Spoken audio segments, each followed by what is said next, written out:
4, Charter Township of Oxford Planning Commission regular meeting. If we could all rise and pay respects for our flag.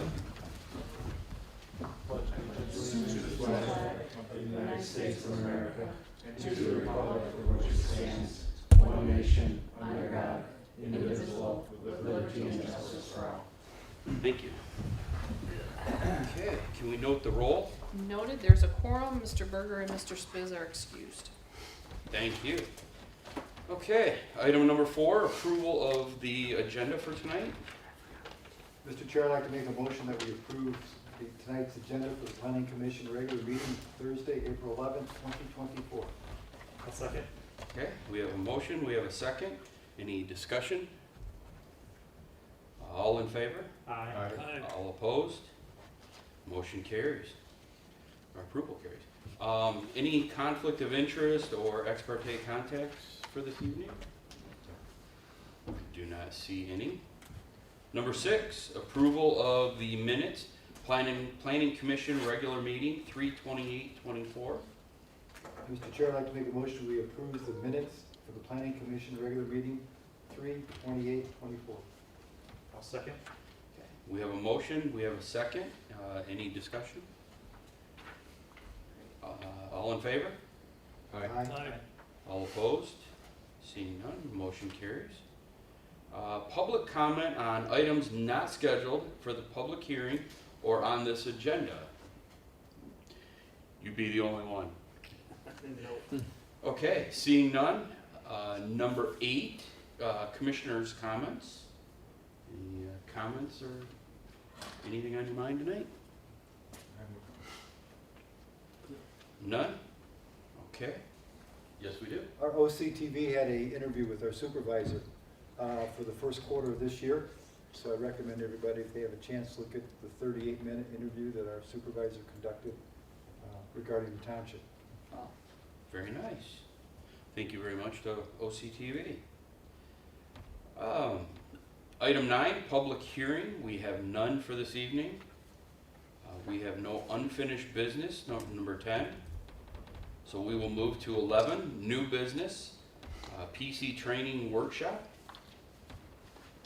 It's all you. Thank you. Good evening, Planning Commissioners. I'm Megan Massiminoff with Carlisle Wortman, and we're your planning consultants for the township.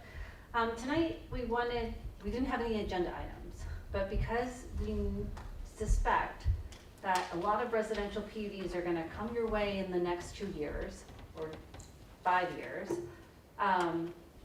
to take this opportunity, especially because you're going to have one also in the next 2 weeks on your next agenda, to go over what a residential PUD is, what the process is, and to answer any questions you might have about that ordinance and the process. I'm going to ask us all, while the PUD that's on an upcoming agenda may be fresh in your mind, I don't want to discuss that one in particular.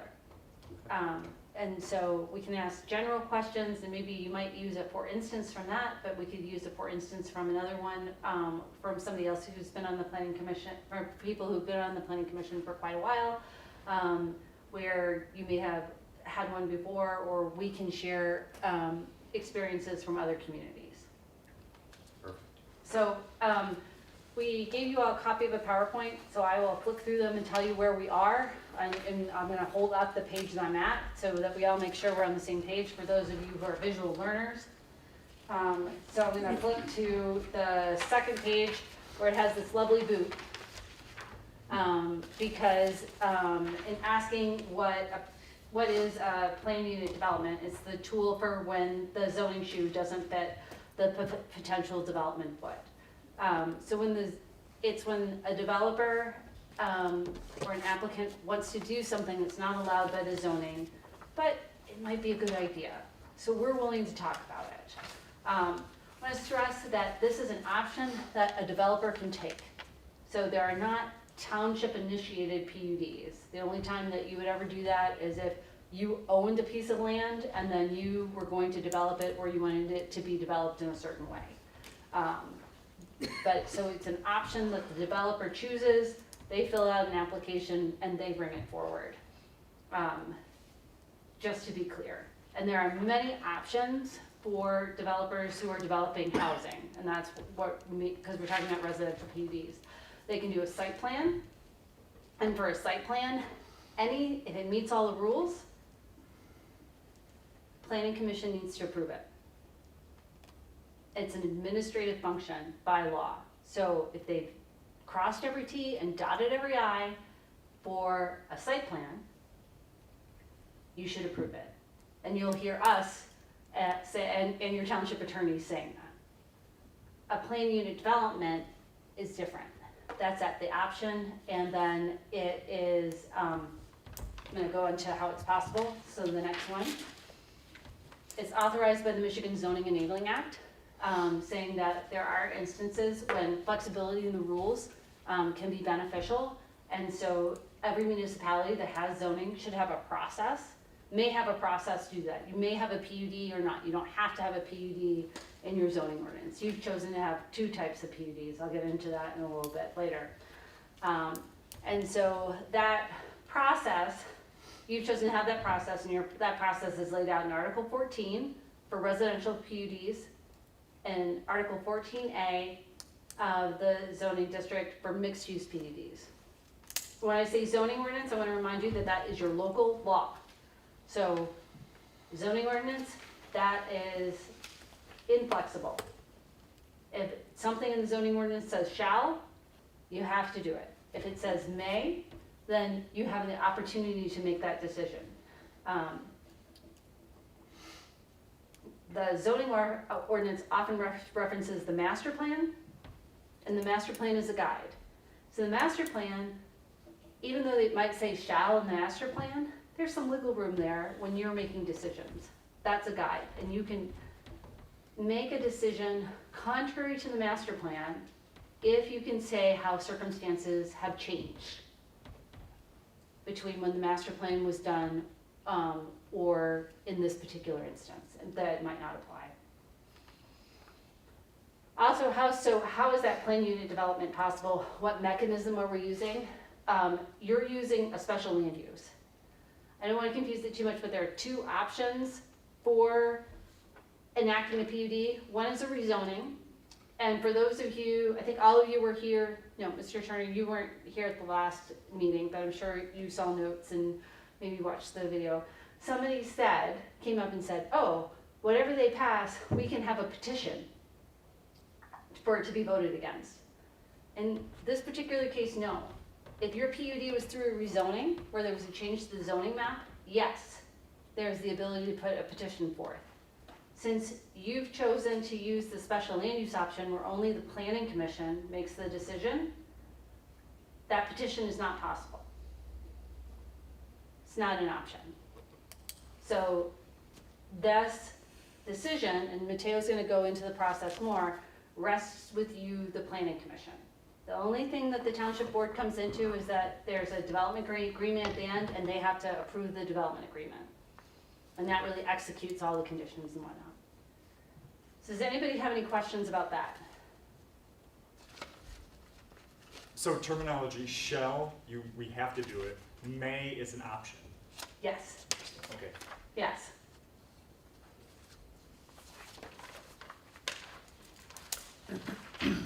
Okay, so now, oh yes, Mr. Nolan.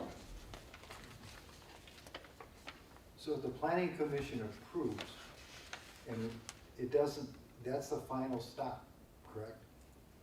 So when it goes to the township board, the development name and the development agreement will be going to the township board to be reviewed for the development agreement, correct?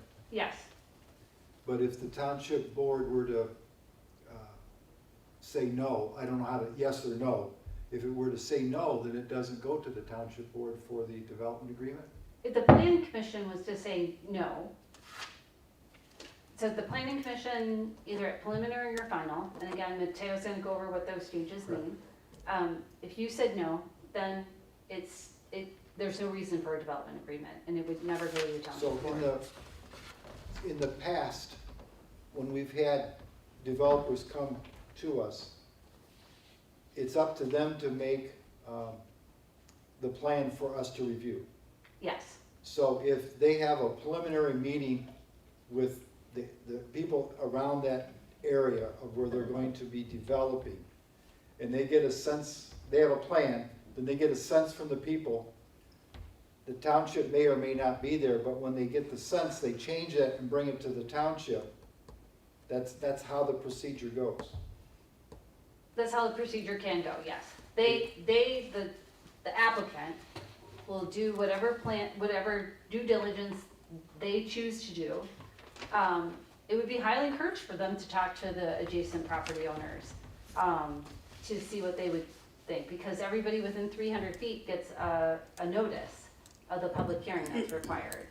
And then they develop plans, and submit a preliminary site plan, a preliminary PUD plan. So in one of the past history ones we had, it came to the planning commission, it was either, it was withdrawn or tabled for them to go back and make some changes, and it came back again. And then it was, I believe it was voted on at that point in time, and the planning commission was not in favor of it, so it stops right there. Unless they go back and replan and come back again? Unless they reapply, yes. And that's a reapply, okay. Yeah. So when the no is said at the PC, the only way they can come back is reapply. Yes. Now, where does the ZBA play into that, if at all? But the PUD, the ZBA doesn't come into play at all. Okay. Because you are making, it's called, the other word that's sometimes used for PUD is contract zoning. So you're making a contract with somebody because they're asking for, essentially, a lot of times they're asking for an exception for the rules, and you, in return, they have to bring forth a recognizable benefit. I'll get into what that recognizable benefit can be a little bit more, a little bit later. But, so, and you may have, and every PUD is different. Every PUD is their own special snowflake. That's why from when they're approved later, I think you got Tim London, who's your building official here, he'll tell you that, and I'll tell you from my 20 years experience, they're really difficult to administrate and enforce because each different one has its own special rules, and there might be different phases that have their own special rules. They may have made, that may have made a great amount of sense and was the right choice at the time in approving the development, but it can be difficult on the back end if there are a lot of rules that are attached. But once those are laid down, and they're usually laid down in the development agreement, if let's say somebody wants to put a deck on their house and it violates a setback that's in the PUD, usually unless there's specific rules in that PUD agreement, they can't go to the ZBA. They might have to get an amendment to the PUD. So how does the PUD work with a preliminary site plan review with the township? The preliminary PUD is your preliminary site plan review. That's the same function. Well, we have those pre-app meetings, though. So and again, this is process, we're gonna get to that. I'm sorry, go Yeah, ahead. no, I'll it's be okay, but for every single development, whether it's a PUD or a site plan, they have to have a pre-application meeting with township staff, consultants. That happens before they submit. So, and that's a great opportunity for them to bring ideas forward, and often what happens at that time is the fire marshal will say, I need you to think about this point for access. We'll say, that seems like a good idea and it fits with the master plan, but the problem is, if you did it as a site plan, it doesn't fit the zoning. So maybe the PUD, a residential PUD is a good fit. And then the township engineer would often says, these are your challenges with utilities or things that you're gonna need to be aware of. Okay, I'll so. wait to the young man over on the left there. What Yeah. did I do? Oh, yeah. But basically that planned unit development is its unique area with its own rules. So I'm going now to the sparkly house.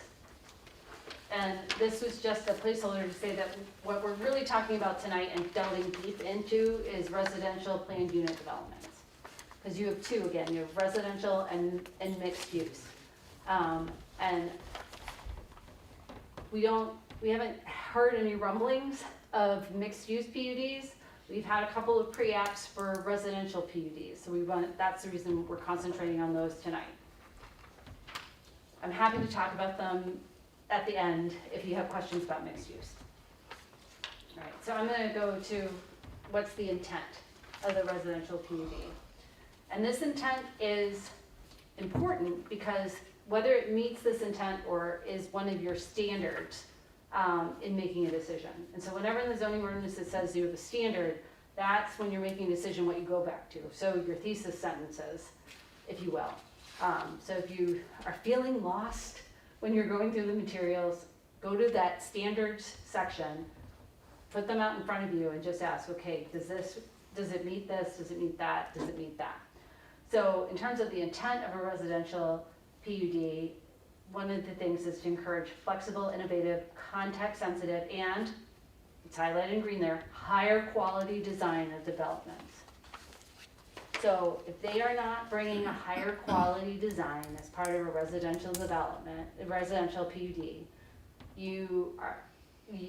that's one of the times that you could question them, ask them for what you feel would be a superior design. There's some things laid out in the zoning ordinance, or also give them examples of what you think. Maybe it's that it's, instead of them all being front-loaded garages, they're side-loaded garages.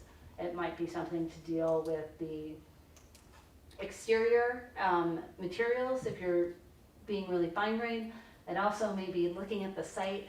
I don't see that this is a higher quality design in terms of working with the natural features that are there.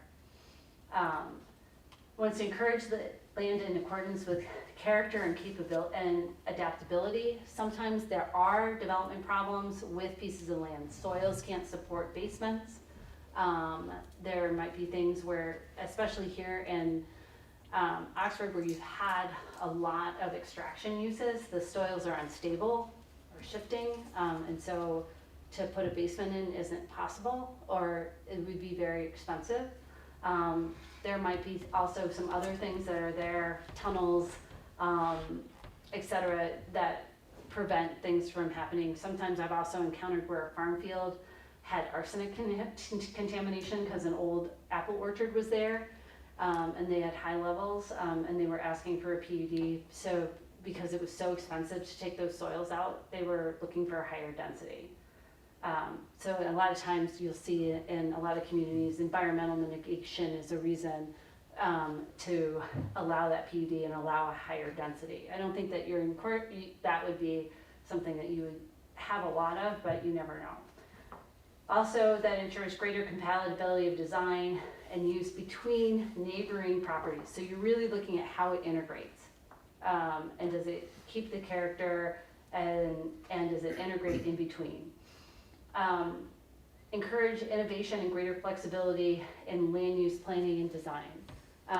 That might be some sort of green building, let's say geothermal heat, and you need more area for it, or you're concentrating those fields of pipes in one area and there's a communal element that you haven't had before, or things like that. That design or things like that change all the time. Also looking for greater enhanced housing, circulation, farmland preservation, and recreational opportunities. So there may be certain housing opportunities that we're looking to have. A lot of communities, it's senior housing. They really need more of those. A PUD would be a way to allow those units to be clustered in a single family zone, but still not have the same impact. Circulation, there might be a road that's needed. We talked a lot in the master plan about road connections. So somebody might come in a residential PUD and say, look, we'll give you this access road. You know, we're going to connect these two roads across. And I think, you know, if you think of some of the mining properties that may come up in the next 10 years, you can envision where that road might be.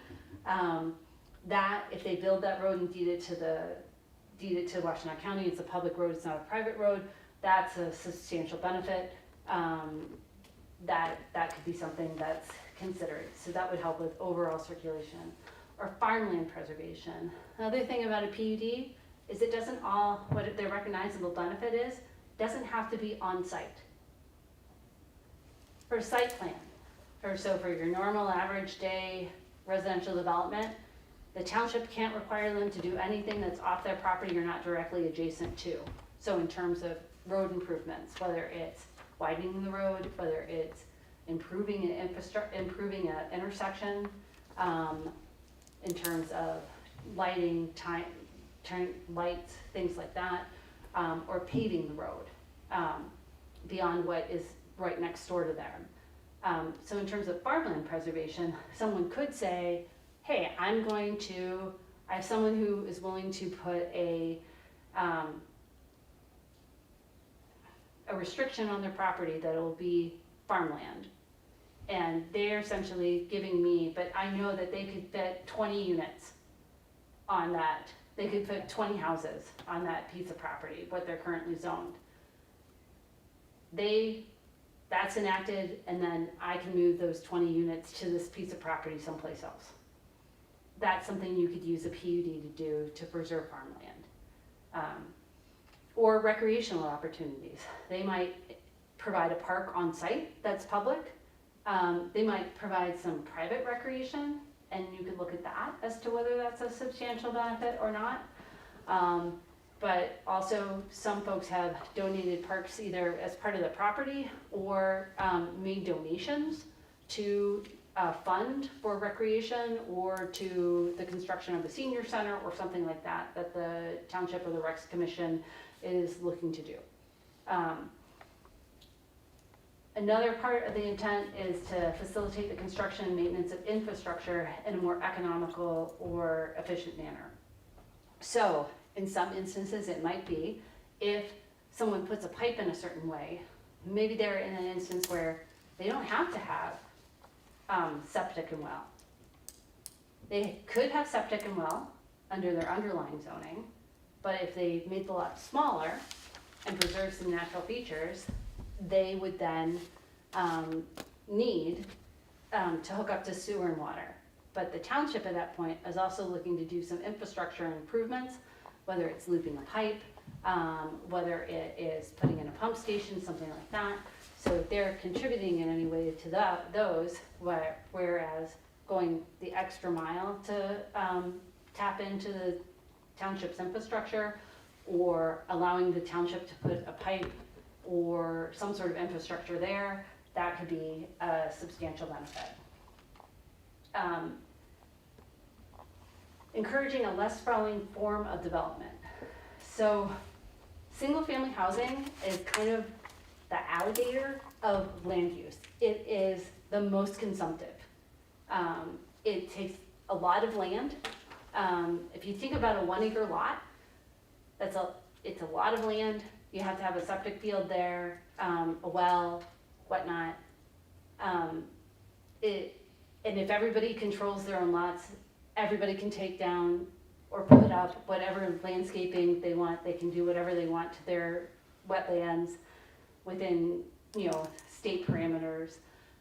When things are clustered and put tighter together, or even clustered within more compact, then you have more ability to preserve natural features, which is something that we're hearing from the community that it's very important for them.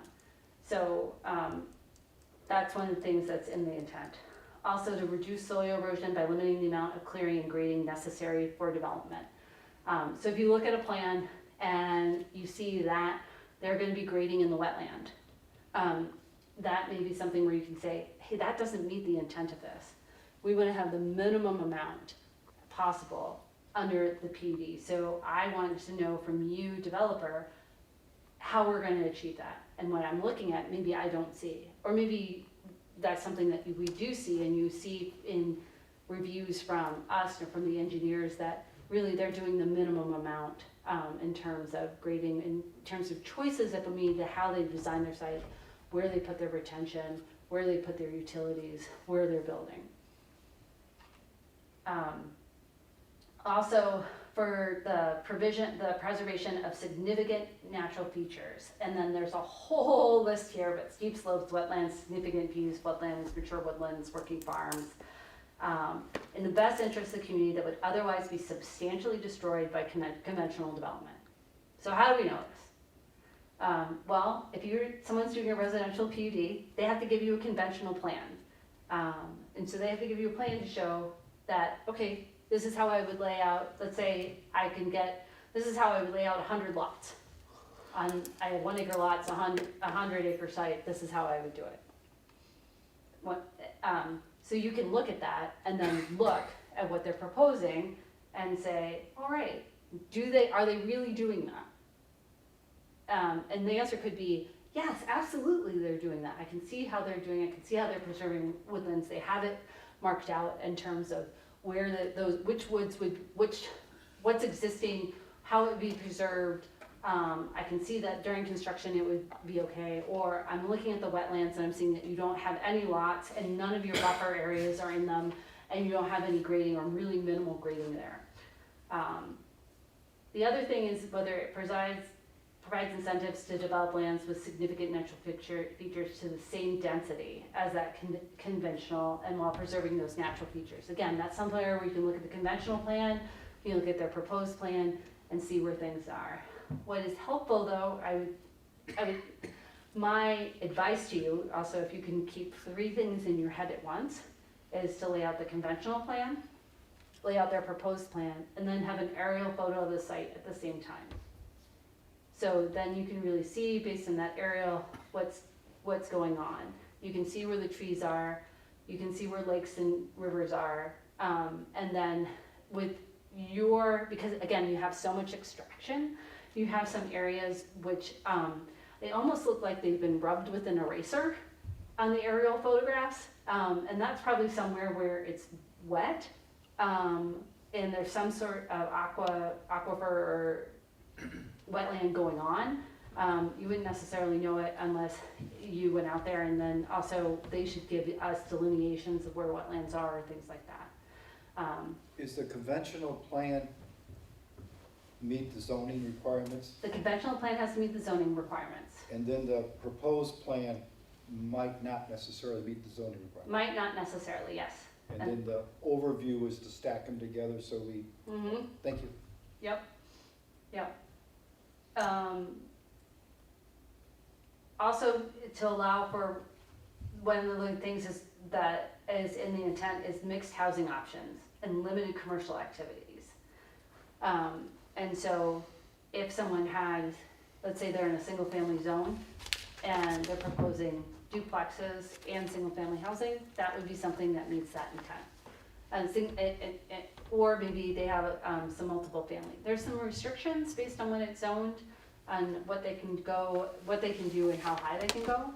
And also keep in mind that a residential PUD is allowed in an RM district, and that might actually be where there has less density. So in RM, your multiple family district, it only allows attached duplexes, attached single family, like townhouses, and multiple family. It doesn't allow a single family lot. So somebody might say, gee, we don't want to have it all be, we want to have some single family lots. They might come in for a residential PUD, and that might be the deviation that they're asking for. And then whether it meets the standards and review process for residential development. So that's a lot to keep in your head, even just in the beginning, and we're in the intent, right? So these are heavy development proposals for any sort of review and decision, because there's a lot of factors in there. And also when you're going through, I was joking to Mateo today, I feel like it's kind of your choose your own adventure. Like, you can do this deviation, but here are these standards. But if you don't want to meet these standards, okay, you can ask and the planning commission can allow it under these circumstances. So almost sometimes you have like a decision tree that you're going down. And at any point when you are reviewing these, if you have questions, you can always reach out to Tim, Cheryl, myself, or Mateo. And particularly for us, we have budgeted time in our retainer for phone calls and emails from township officials. So think of us as a resource as part of that. All right, so any questions on the intent? No. Okay. So when is a residential plan development possible? So turn to that page. And these are qualifying conditions. So that property may be developed if all of the conditions are met. So all of these. And so if it doesn't meet one, that means they don't meet it. You can say no, thank you. That there's a recognizable and substantial benefit. And that recognizable and substantial benefit can be any one of those things I mentioned. They're preserving all the natural features on site. They're paving a road. They're contributing to, they're giving a donation to the school district so that they can expand the middle school down the street. They are providing a park. Maybe they're asking for just a little tweak of a rule, so they're going to allow that the Pollyant Trail can link to their internal pathway system, and that can, be a jog, another link in the pedestrian network of the township.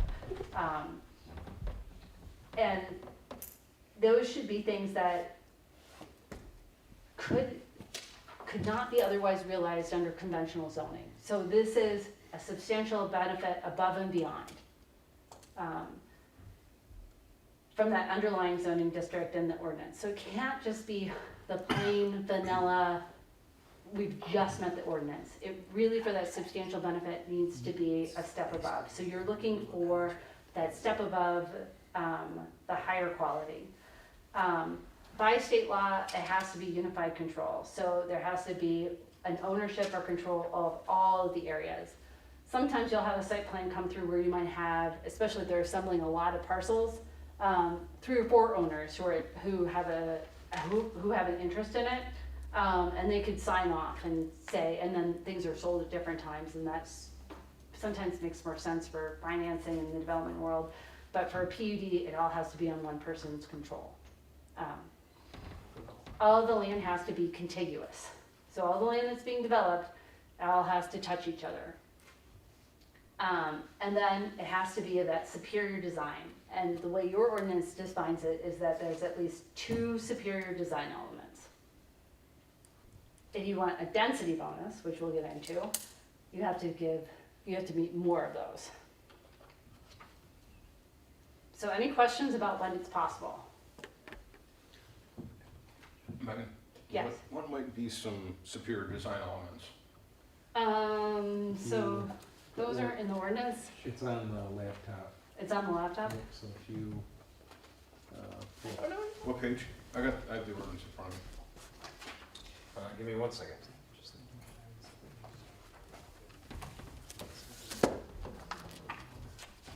Good job, Michaela, knowing what they would.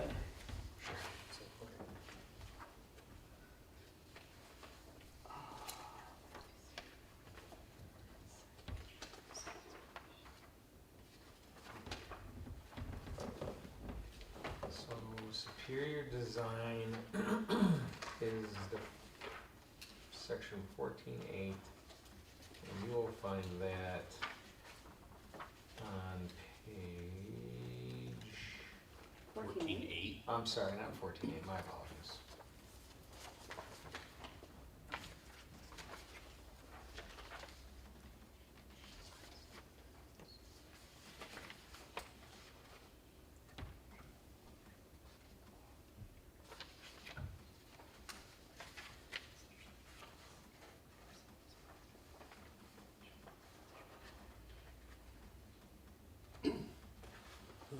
Well, if you want to come back to it, I don't want to Yeah. take too much time on that one topic. I'm just curious.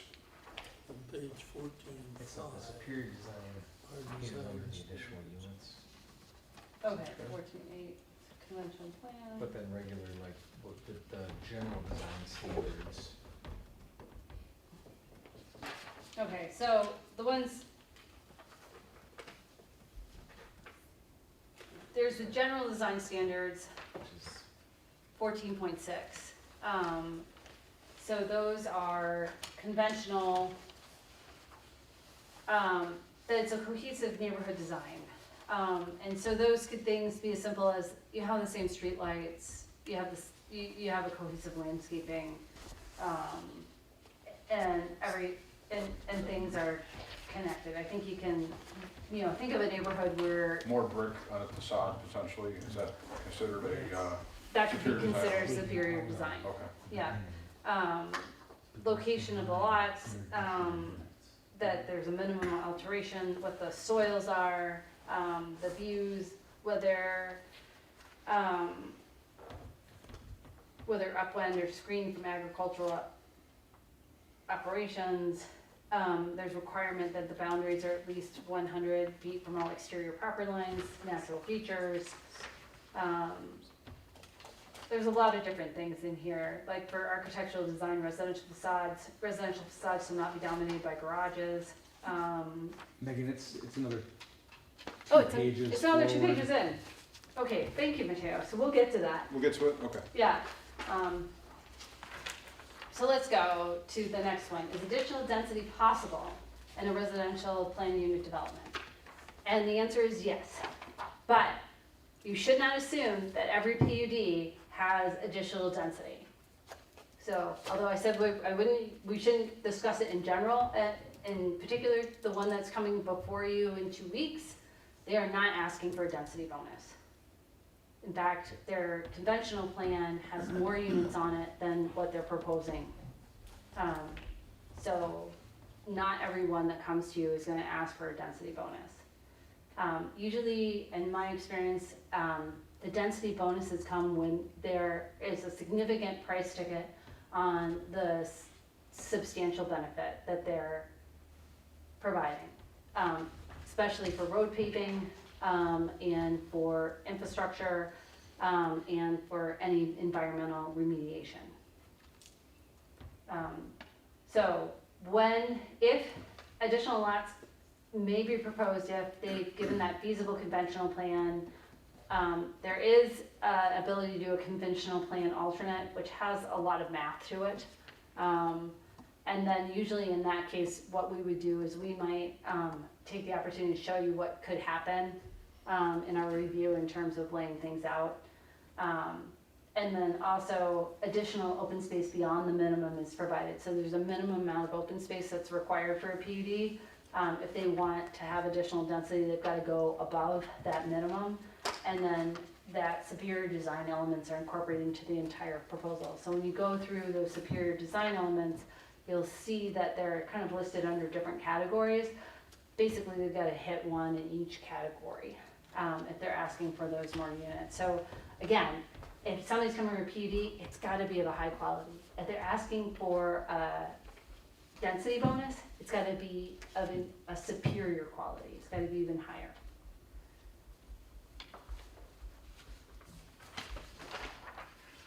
So what are the design standards for a planned unit development? So I'm on the next section, the next page, and that's section 14.6. So that cohesive and traditional neighborhood design. So traditional neighborhood design might be like the old blocks that you have a couple of places in the township where they're an older neighborhood or they were a village at one point and it's laid out on that square grid. That could be that, or Waterstone, I think, is a good example of a cohesive design that's throughout, because there are elements all around, whether it's the signs, the little gazebos around, the landscaping, how the roads are laid out, that you know when you're in a Waterstone neighborhood as opposed to some other places. And so there's design elements that people can put in order to create that feel. Also, the location of lots, utility, mechanical equipment, access, circulation, and that's vehicle and non-motorized. So again, like we shouldn't be seeing pump stations or the average public shouldn't be seeing the back door of whatever this residential development is. So they should be screening it with landscaping, it should be high quality. You probably wouldn't get into that until the final site plan, but again, looking at where those type of things are. Preservation of natural features. And this is not only that they're preserving them, so you can see, oh, okay, you're not building in the wetlands, and you're not gonna cut down this mature woodland that's here. And they might have lines in the map showing them where. This can also get into how they're doing it and rules around those. So, whether there's grading, again, in areas near wetlands, looking at that, how trees are being preserved, is there should on a final site plan be details of fencing, and what would be around the trees and when it would be put in, so that when, again, as I said, on the administrative side, these are harder to do, but you could put rules in that would help the township to do our job. That may be rules that we don't have, because there's not those rules in the zoning ordinance or in a separate ordinance that some other communities might have in terms of protecting woodlands or wetlands. Also, if historic preservation. So if there's a historic feature on site, let's say there's an old barn, rather than knocking that barn down, that should be incorporated some way into the design and preserved. It wouldn't necessarily, it could just be a landmark, it could be a visual, or it could be used in some way. And then stormwater management systems. And so again, on that, it's not just that they're dealing with their stormwater and meeting what they have to. It's that, are they really using their low impact development techniques? There's green infrastructure techniques. There's a lot of things out there where you can use innovative designs to keep the water cleaner and to preserve natural features and the ecological systems that are existing. And so one of the questions could be to the engineer is, what are they doing above and beyond what they're required to do? And in a lot of the places where you'll probably be looking at it, they'll be connecting to lakes, and you know that that's going to be something that's going to be a concern of the neighboring communities if they have lakes that connect to any water features that are going through those sites. Now, so I've gone through those and you know what to accept. But as in the choose your own adventure, you can waive those. So you can waive them when all of these are true. The modification is consistent with the intent and purpose. So one of the things, if the intent is to preserve natural features, if someone's asking for a waiver of a 100-foot buffer, and there are mature woodland in that buffer, does that meet the intent or not? It might be that they're asking for a waiver of that buffer because of a utility item that they want to put in, or that they feel like they want to use space from another and they have to push the lots that way, and in order to put in some green infrastructure. So there could be trades back and forth on that. Whether the other thing that you need to look for is whether it results in a higher quality development. So you shouldn't waive any of these standards just because the developer asked nicely. You should waive them when you feel like it's going to result in a higher quality development than they could do otherwise. And also, and then the modification is necessary for a higher quality development. So those two, I think, stack on top of each other and kind of nest together rather than really two separate standards. But that's how the ordinance is written. So any question on what those design standards are, or instances that spring to mind?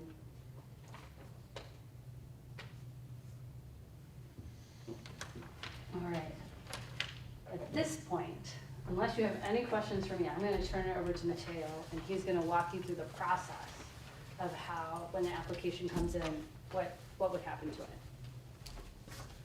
Thanks, Megan. Matteo Paslacqua, Carlisle Warman Associate, excuse me, Township Planning Consultants. Yeah, so we kind of touched on it a little bit earlier, but the process for, kind of beginning to end for these types of projects is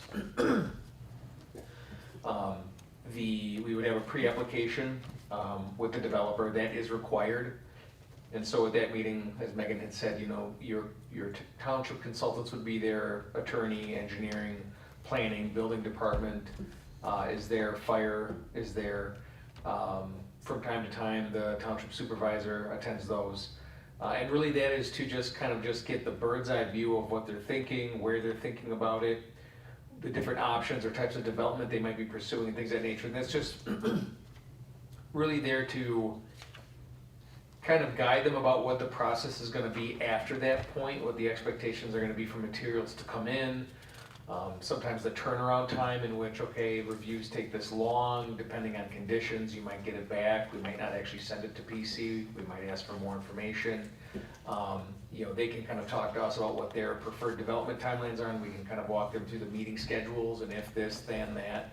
And it's really just to kind of set the groundwork for what is hopefully kind of a realistic process moving forward, and a realistic expectation of what they might, the challenges that they might hit on the site as it relates to, you know, the zoning, because 9 times out of 10, well, I'll say 10 times out of 10, we know the ordinance better than they do. And they might, you know, they have a lot of different developments that probably with a tweak here, tweak there, fit one community to the next, but PUDs aren't like that. So we really try to set that expectation early on of kind of what they're gonna go through and what they're gonna see. Excuse me. So the pre-app happens, and then it's up to them where they want to pursue. Assuming that they do, then they submit an application, PUD application with a site plan and all the required materials. Again, we'll go through that, the township consultants will all go through it, review. If there's enough submission information there, then we'll pass it on to PC for a preliminary site plan review. So those site plan reviews are public hearings. They are preliminary. The planning commission at that point does have the option to approve with conditions, postpone or deny. Assuming that there's an approval or an approval with conditions, more than likely there would be an approval with conditions. Again, then the review, you know, the developer has the opportunity to go make those adjustments, submit for final site plan. You know, once again, consultants review. Assuming the conditions have been, you know, the information's clearly there, they are meeting the conditions and filling in the information that was requested of them, then we would put it in front of planning commission again. At that point in time in which it would be the final site plan review, planning commission can approve with conditions, postpone or deny, and that's kind of not the full last stop, but as far as the development actually proceeding to shovels in the ground, that is. The stop with approval or approval conditions. The next 2 approvals that follow with that are the township board approving the development agreement and or the master deeds associated with the project. If you want to go to the next page. I have a question. Yes. Okay. On this page here, where is the requirement for a conventional site plan? So and I've actually got, Or have you got more detail? no, that's a good question. So the conventional, they do need to provide conventional and preliminary.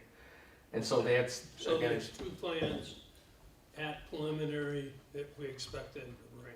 correct. Conventional and the PUD. Correct, and the conventional is more or less for the purpose of, again, kind of showing the unit count and the use of the land.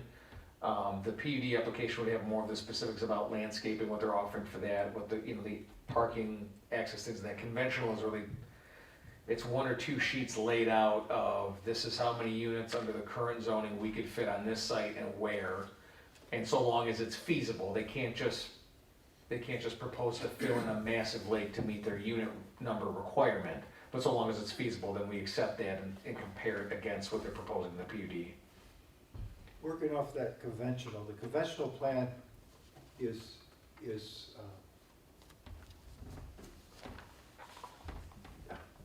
the density is set. It's what the density of that property is, The underlying zone, yes. underlying zoning. That doesn't have to be necessarily agree with the proposed plan. Correct. They should be, I mean, they should be close. I mean, there shouldn't be a huge swing either way. Sorry. No, you're fine. What the conventional plan does is it sets the base to calculate density. So if someone's asking for that density bonus, again, let's go with the 100-acre parcel where 100 1-acre lots are possible, then they would could only put in 20 additional units. So you use that conventional as a base. to scale any density bonus, or to say, actually, they're not, or to say they're proposing less units. And that you could look at that as maybe that has less impact on the natural features of the roads or whatnot, in terms of traffic count. And so you could use that stick, that's the measuring stick on density. So when you're working with a conventional, each PUD's unique, and first of all, let's put that right out there. So we have a conventional, we have the proposed, and then all these opportunities for preservations of X, Y, Z. Who comes up with those ideas? Who comes up with that 100-foot buffer? Who comes up with, maybe you want to leave that preserved some natural wooded area? Who comes up with those ideas? I mean, it's the developer's kind of first foot forward to propose what they are interpreting as, we're going to save this, we're going to do this, we're going to do that. And that kind of sets the playing field for the back and forth between, the planning commission and the developer. Well, I know the township can't ask the developer to do things, but somewhere there has to be some change. No, in this case, you can ask them to do things. But they put the first foot forward. They put the first foot forward, and you could ask them to do things. So I'm gonna use an example.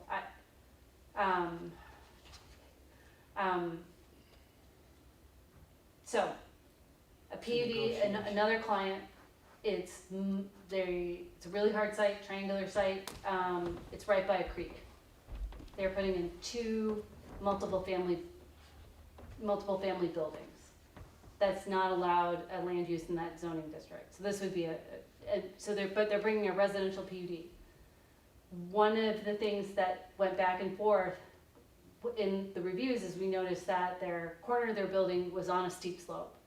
And we said, that steep slope, you can't put it on that steep slope unless you give us soil testing that things aren't gonna crumble into the creek. Because of that, then they went in and did more soil borings and looked at what the creek is, the creek bank. Now, it was just approved on last Monday night, by the planning commission to go to their city council. They're establishing a whole prairie to renaturalize that bank, because when they did the borings, it was full of fill and silt, because basically people had dumped there for years when it was a mill. And so they're renaturalizing the prairie. But if the planning commission, if we hadn't said, hey, we don't think you should do that, and the planning commission was like, no, then they wouldn't have got there. So if you are looking at something and you feel like, I don't think this preserves natural features. I think if you did this, that preserves natural features. At that preliminary phase, that is a good thing for you to share. This is one of the few instances where you have a lot of free reign to ask for what you want.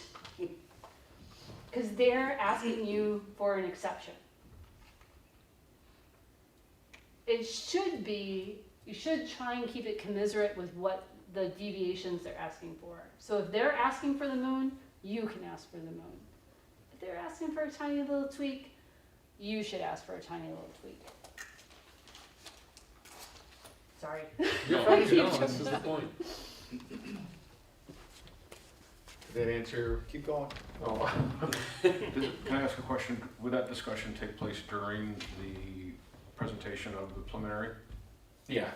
Like Okay. So as they're going through the preliminary plan, we can be asking questions and talking about features potentially on the property, and that's all within, okay, thank you. Yeah. Mateo, I'm sorry, one last thing. Would the reduction, if there's the conventional plan that's based on current zoning, right, maximum number of lots based on zoning, if they go less than that, could that be considered a special feature or something they might want to try to help convince or help sell it? I mean, I would think so. I mean, yes, that could be part of their offering to say, we could put this many units on here, we're proposing this many. Okay, So, yes. thank you. Yeah. one question. On the preliminary site, it says public hearing, then PC approves with conditions, and then going over to the final, PC approves or approves with conditions. I mean, this isn't a situation where we can say, hey, we'll approve it, but we want this, this, and this. They do this, this, and this, and now we say, okay, we're gonna approve it, but with these more conditions. Yeah, I mean, I would think you're probably looking to put most of your cards on the table at preliminary. Okay. I would say that if there's something that comes up in the final that warrants, that there's some basis for warranting additional information on, Gotta be something credible. or they came to final with something potentially different, which wouldn't be the best move on their part, but yeah, there's still some wiggle room at final. Okay. There's still some wiggle room at final, but there's gotta be a reason for it, there's gotta be Sure. It's actually, if you flip to the next one, it provides a little bit more context and some important points about the processes. So one of the very important elements of the planning commission having the approval power for both preliminary and final, and that's, again, at some point in time, if there's a denial, that's where the project starts, and they would have to come up with something new and reapply. But those approvals require 4 affirmative votes. So, if you have 4 people here, all 4. If you have 6 people here, 4 or 6. Whatever that swing is, it is 4 affirmative votes at both approvals. And that's an important one to consider. And at the point in time in which you get to final, as Megan had said, and as we've discussed, like you've basically created this unique zone that now exists and has its own set of rules, and those are rules in which the township will have to administer in perpetuity, or at the time in which maybe, up until an amendment is proposed or things of that nature. And as Megan had alluded to as well, it is not the easiest process, and if I'm not mistaken, your ordinance prohibits ZBA variances in PUDs. So again, it's just something to kind of consider as you're looking at things. Is there something in this design that is going to generate a problem down the road that people are then not really going to have a decent or efficient avenue to rectify? Any questions, preliminary or final? So there's like no ZBA, so if somebody wanted to build a deck that was 2 feet longer than it should, it's a nope, if you want to move out type thing. Right. I mean, and these PUDs are typically developed as a single site. Yeah. So when you get into setbacks, that's, And I've dealt with PUDs where that has happened, exactly what you're describing has happened, and people are starting to put on decks, and they're finding that they can't put on decks. And kind of what ends up at the end of the day is you've got 5 people who come to the counter, we know it's a problem, what we'd say is, hey, let's do a PUD amendment, and figure out a way to do this. And so while you should be thinking about those, like you're not setting up any problems when you're approving a design, also know that there will be problems, and there are ways to fix them. There's minor amendments, there's major amendments, there's ways to deal with it. Is this something that the developer has to go back and request the amendment, or can those 5 homeowners bring it up? The 5 homeowners could bring it up. Sometimes in the PUD agreement, there might be, hey, for decks, they can go to the ZBA. Okay. Like, these are things that we can work out, fine green details that you can work out as you go through. Okay. I would offer too that part of that's kind of what we try to do with the pre-act too, is think about the things they're not thinking about and bring up, these easements are gonna be a problem with, potential encroachment of accessory structures or decks or things like that. So we do, or with slopes, anyone who wants to put a 10-foot deck off the back of this unit is gonna hit this massive slope, and that's gonna be an issue. So we do try to ward that off with the pass. So as it relates to preliminary and final, the next page kind of offers up, and it is in the ordinance, the things that the guide, basically it's a guide to you, is like, what are the things we should be honing on in preliminary, what are the things we should be honing on in final? And so these are kind of laid out to give you an idea. And these follow the design standards, the conditions, all of the items that we've been discussing up to this point. And you can see, there's not, you know, preliminary, you're looking at most things that, you know, the recognizable and sustainable benefit, that goes to final, because that's really at the end of the day what it is or is not going to be. And for final, you're kind of, it's not that you can't consider these things, but the things that it's not identifying are public service capacity and circumvention. Those are things that should have been caught at preliminary and dealt with. So if the public services are still a problem at final, that project's not gonna go. And if the project is there to try to circumvent any kind of portion of the zoning ordinance, that's, again, you cut that off at preliminary. So, yeah, Mr. So Noel. all this venting or vetting is done before, try to get most of it done before it comes to us, the PC, for the pre. Yes, I mean, we do our best, you know, like you see we try not to, like with other site plans too, we will try not to send you something with a laundry list of conditions, like we want a lot of stuff kind of nipped and tucked and hammered out. But there also might be some things that are gonna be subjective that we do need to come to you with to say, how do you guys feel about these things? Mark, can I have one thing? No. You're fine, I'm just. Or there might be something that we've requested over and over and the developer has not given. A lot of times what happens is a tree survey or conditions on trees. Because those are, it's an expensive endeavor to tag and survey trees on a heavily wooded lot that's over 50 acres. So we may ask for that and the ordinance may require it. So if you see in a review where we say, we've asked for that and the applicant has not provided it, really what is happening is the applicants decide they don't want or can't, and they know that you're the buck stops with you. Also, you can ask for additional studies at preliminary. So if you have a preliminary approval, a preliminary PUD in front of you, and you say, gee, I want a natural, I'm not sure what all the natural features are on here, because that information isn't on there. I want a natural features impact study, or the impact study, there's one that's listed in the zoning ordinance of what it was. You could easily say, the impact study at this point, we feel like we want to require that. And so you could have a vote to postpone and say that they need to bring that information back. Or there might be something else that's unique to the site. Let's say there's environmental contamination, but you don't know, you need more information. And I know this came up at the public was asking for the township to do a wildlife study. What it is you ask the applicant, or you can require the applicant to provide those studies, and then you have the ability to hire an expert to evaluate that study.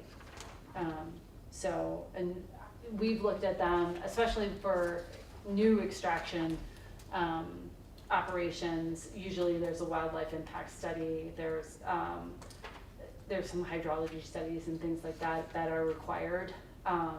And then your engineer or some other expert that you hire should evaluate those. And we will also tell you when it is beyond our expertise. So during the prelim review, Mm-hmm. within the packet, there would be information where your organization has gone to the developer and have had correspondence back and forth. You've asked questions and they've responded, right? Yeah. So when we're reviewing the packets, digging into that information would be probably beneficial for us to see, are they responding, are they taking your comments and then providing substantial benefit potentially, or showing where there's substantial benefit in the development and the way they're responding to those. Right. And for our letters, anything that's outstanding would be listed on the last page. We Okay. typically have like 3 sections where these are your decisions, this is the information that's still needed. Usually this is the information that's needed before the planning commission makes any decision. And honestly, for anything, whether it's a site plan or this, if that's over 5 items, we're probably very uncomfortable. But we felt like we didn't have a choice. there's not necessarily a choice. And then there's what decisions you would make, and there might be, and then if you're gonna recommend approval, we would list some conditions. For the engineer's letter, you can look, and our letters will say in the front, like if we say this is our third review of the preliminary PUD, you know that we've seen it twice before you have. And your other reviewers will say that as well. And a lot of times in engineering reviews, they're much more streamlined than ours. They might just say, you know, they've met all the conditions, they've met everything, we feel comfortable with this going forward. And so then you know that they've had some back and forth and they're comfortable where it's at. And the engineer's involved for a lot longer time than we are. Because Mr. London works with them every day as construction is going on. So they're involved in a much longer term. So they have more opportunities for dotting i's and crossing t's. Next is questions. Okay, coming up. You might know these. Yeah. Mr. Attorney, you got a question? We mentioned earlier that the planning commission is the final stop. And the only thing that goes to the board is a contract. Okay. Nothing that I could find offhand, and I don't remember when we developed the ordinance, talking about a requirement for a contract. Or, and then the second question is, who develops that contract? Or who decides that the board even wants one? I know on some of the normal planning things, the contract becomes optional. As far as it being required, it is under the authority section of the PUD that states that the township board has the authority to execute the development agreement of the master deed. If that answers the first part of your question. Okay. That authority Yeah, lies if with them. it's in here, that's fine. I just couldn't find it tonight as I looked. Oh, no, that's fine, I just wanna make sure I was answering the Yeah. question. I think I'd look at it from a reverse. What would the board be approving if it didn't have a contract? What document, what would they be approving? If there wasn't a development agreement, there wouldn't be any involvement of the township board. Correct.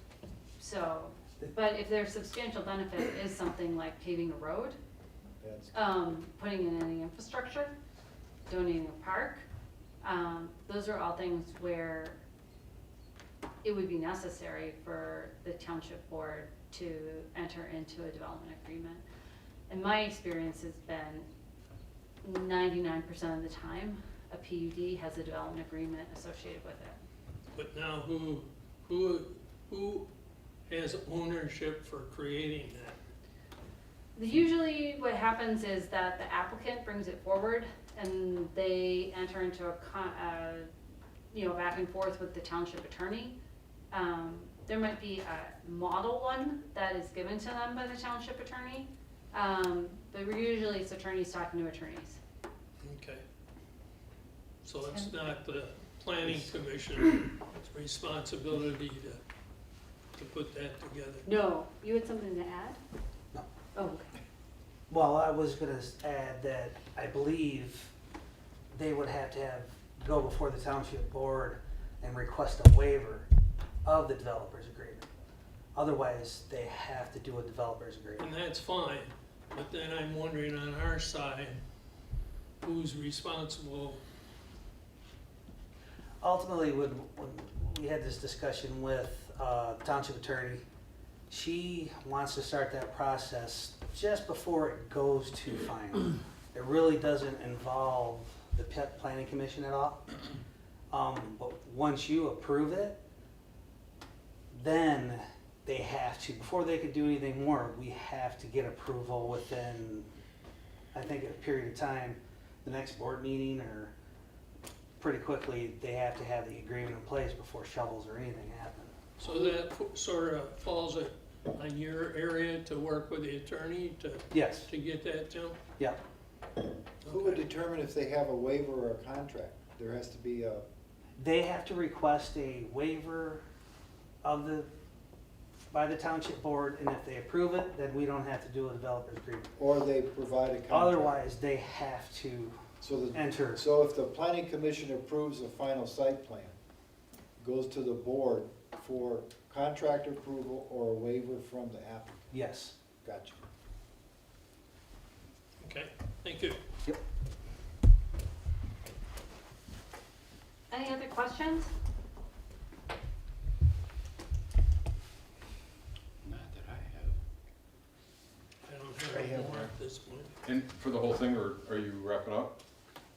For, I'll just, yeah, it looks like you're at the last page. You know, with changes in technology, having like a flyover, say, of a new development,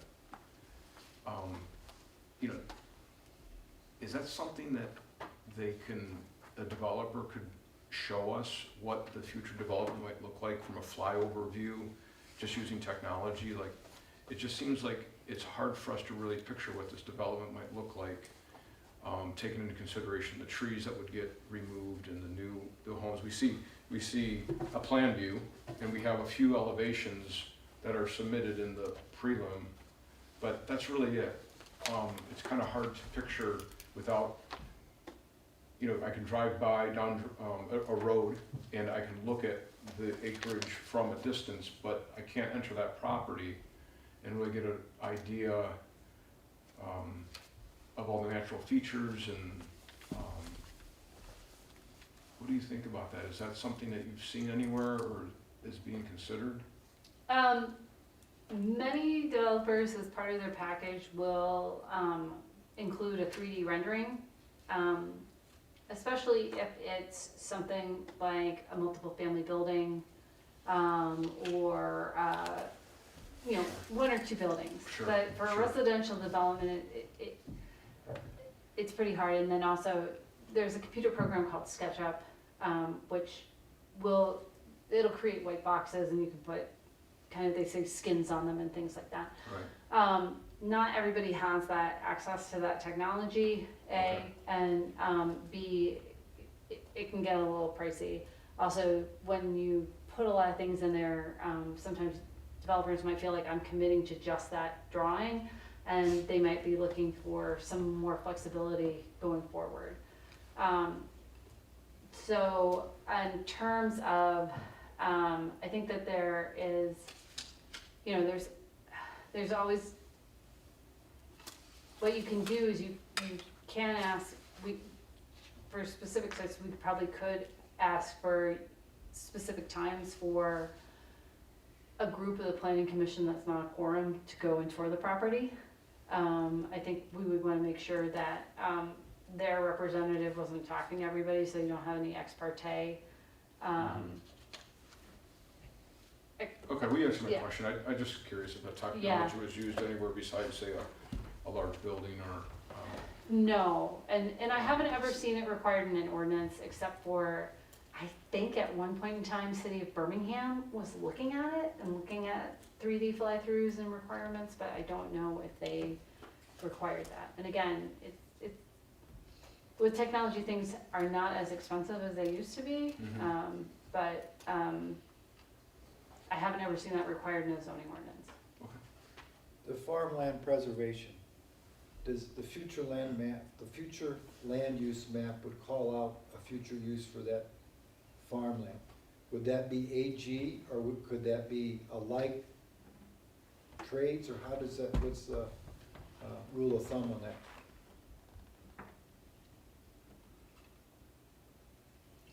For PUD, I think it depends.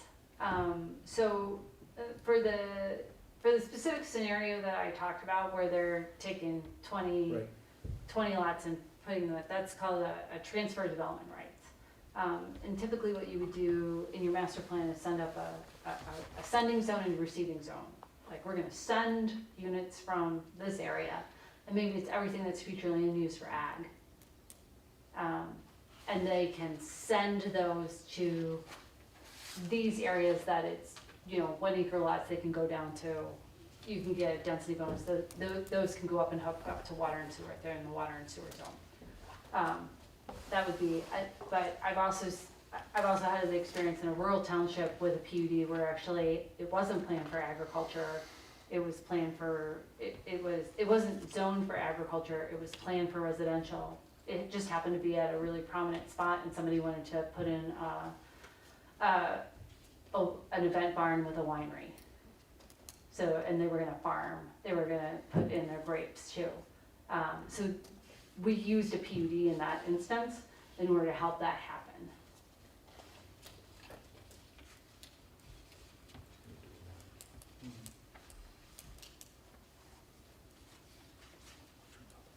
Well, if there aren't any more questions, I want to thank you for your attention tonight. I hope this was helpful. And again, Mateo, myself, Tim London, Cheryl Lotan, we're all here to answer questions and help you. And so if you feel that you're going through these packets and getting overwhelmed, please send us emails, set up a time to come and talk to us. I know some of you, at least 2 of you do that on a regular basis, and that's what we're here for. I found it super helpful. It's really, really helpful. It kind of explained a lot of like holes that I did not understand correctly, but now it's Thank you. Thank you. Thank you. Okay, moving on to number 12, communication and committee reports. Do we have anything on the Economic Development Committee to report? It has not met, but Okay. And the Ordinance Review Committee? For everybody's information, the sign ordinance went through the second reading last night at the board and was approved. So that should be published in the near future here. Nice. We are continuing to meet each month on the first Thursday of the month. No, second Thursday of the month. Okay. Well, thank you. 13, planner and engineer reports. Anything else you want to report? And I don't see Mr. Sharp this evening. Unless anybody else has anything else, we can Mr. make a Sharp motion for adjournment. submitted a 2-page document here on projects. Okay. Who wants to read that? You can on your own. For each board, Mr. Chair, if I may, for Sure. each board meeting, Mr. Sharp puts together a comprehensive package of each project and all the details. And I'm gonna look into that to see if we can get that to roll into our packet, Okay. so that information just naturally flows down to us. It's in there. It's in there, John, that's, So the last thing in your packet is Jim Sharp's report. Then I stand to be corrected, okay? he heard you were coming to talk to him, so he did it. You wanna look at it?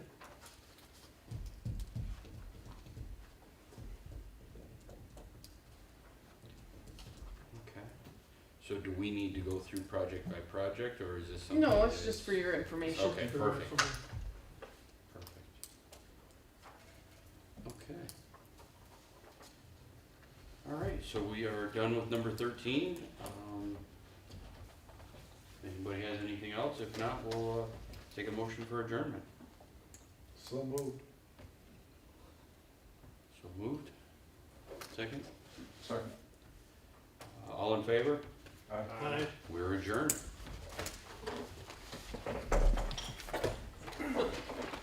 Sorry, you didn't get to use your hammer. That's okay. yeah.